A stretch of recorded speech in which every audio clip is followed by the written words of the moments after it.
De plus en plus nombreux, ces intellectuels et militants féministes et autres sont prêts, beaucoup l'ont déjà fait, à sacrifier sur l'autel de la modernité les principes des Lumières.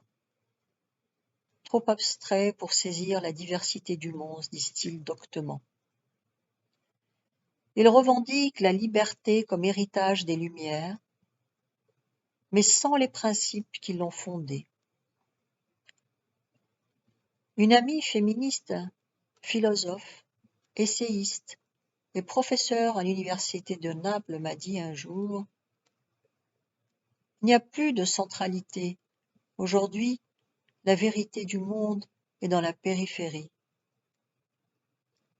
Elle et les anciens progressistes, issus des mouvements de 1968, oublient qu'en face d'eux, la diversité et la liberté revendiquées ne sont que le masque d'une force centrifuge, prête à absorber le monde dans toutes ses différences et à arracher les velléités de liberté comme un typhon le ferait d'un parterre de fleurs des champs. Plus le contexte est diversifié, et puis nous avons besoin de règles pour mettre en dialogue cette diversité du monde qui a toujours existé, mais qui est aujourd'hui à l'intérieur de chacun. Nous sommes devenus des intrus, les uns pour les autres, les uns avec leur Orient intérieur et les autres avec leur Occident intérieur. C'est de là que doivent partir toutes nos interrogations sur l'identité de l'autre, sans perdre de vue le ciel étoilé au-dessus de nous. Il est urgent de remettre à plat des principes que le temps a érodés et vidés de leur signification. Égalité en droit, laïcité, démocratie ne veulent plus dire grand-chose, même pour ceux qui s'y réfèrent. Au nom de ces principes, on peut maintenant aisément défendre une chose et son contraire.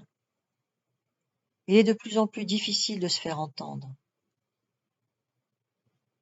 Les principes que nous défendons sont de plus en plus inaudibles. Beaucoup pensent que l'histoire est finie, alors que plus que jamais, nous avons besoin de mettre nos pensées en ordre de marche devant la vague de la mondialisation qui déferle sur nous et menace de nous emporter. Un scénario subtil. Hélas, l'affaire semble avoir été conclue, et cela jusque dans les sphères politiques les plus hautes. J'ai eu l'occasion de rencontrer un de ces personnages qui commandent à notre présent et nous désespère, un haut représentant de la France, à l'occasion d'un de ses voyages en Algérie. J'ai été stupéfaite de l'entendre dire qu'il fallait abandonner l'idée de démocratie et parler de diversité. C'est la diversité qui permettra à toutes les religions de vivre ensemble, disait-il. Propos inquiétants dans la bouche d'un leader politique occidental. Je lui ai demandé un peu vivement s'il disait cela parce qu'il trouvait la rue algérienne folklorique. Je lui ai expliqué que, de mon point de vue, c'est la démocratie qui protège la diversité, non pas l'inverse. Inquiétante également sa définition de la laïcité.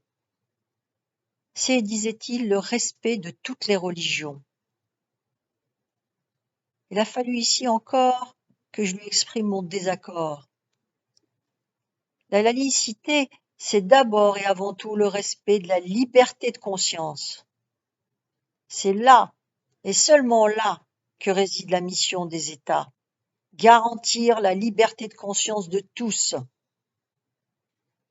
Avec votre définition, monsieur, ai-je ajouté respectueusement, Les plus laïques en France aujourd'hui sont les islamistes.